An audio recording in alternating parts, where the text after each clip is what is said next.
Hi, everybody. Thank you for registering for the Magnetized Interstellar Medium Conference coming up in a couple of weeks. Now, this conference isn't a celebration of my retirement because I retired 6 years ago. And I'll tell you, I've learned one thing, that is when you're retired, you have to be careful to stay within your budget. You can't overspend if you don't have a salary coming in. Now, there's another kind of budget that I think we should all think about and actually try to work out, just like our money budget. It's our carbon budget. Let's have a look. Here's a little website you can use to compute your carbon budget. I found that it's quite easy to use, and they have all kinds of coefficients that are quite interesting of themselves. But when you then put in your data, here's my data, converted into metric tons of carbon dioxide equivalent.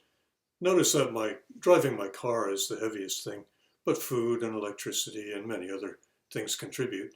And I had a round trip from Hobart to Melbourne and back, and that used some carbon. But if I had added on to that a flight from Sydney to San Francisco and back to Sydney, that is, between our two sites, it would have been much, much bigger than any of the blue bars. And in fact, it's more than 40% of my entire carbon dioxide production last year, just one single round trip between those two sites. Air travel is very carbon intensive, and we really do need to do something about that. Now, I know you may say that global warming and the greenhouse effect is way too big a problem for individual actions, however responsible. It's way too big for us to change it by our own individual commitment. And that's true, I agree with that very strongly.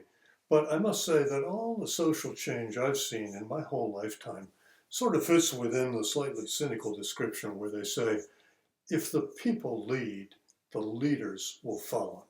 I guess Gandhi said it a little more eloquently when he said, be the change that you want to see in the world. Now, if we're going to change the way we use carbon, we'll have to change international scientific conferences so everybody doesn't have to fly all around the world for each one. International scientific conferences are so important, particularly for our younger colleagues who are trying to build up their profile and their recognition in the astronomical community worldwide. So on this conference, we split it into two.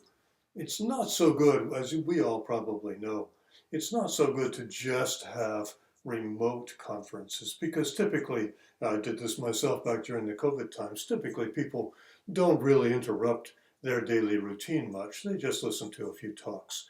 What you really need in an international conference is people getting together with people that they don't know already, people maybe they've never even met from another country, from another continent, and then they can start talking about things that they've wondered about for so long. And people get to know each other, and people even begin to formulate new experiments, new observations, new simulations, all kinds of new work. And that's what I want you to do. And how is this conference, this joint site conference, going to be a success? It'll be a success if you and everyone at the conference communicate, talk to a person at the other site that you don't already know. And if you can possibly do that, that will make this conference a much better experience for everyone. So how are we going to do that? Well, before you come, have a look at the list of people at the other site and think about which among them have you always wanted to meet, but you haven't met yet. You'd like to talk to them about a paper that you read of theirs or about some work that you've heard they might be doing, and you might want to at least understand what they're doing, if not, get involved in the next project.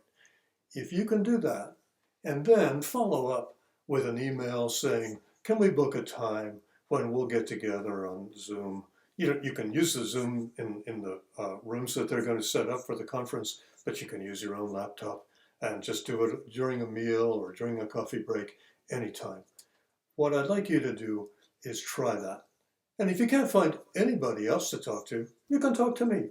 I'd love to hear from you and discuss what you're doing. So let's try that. Thanks a lot.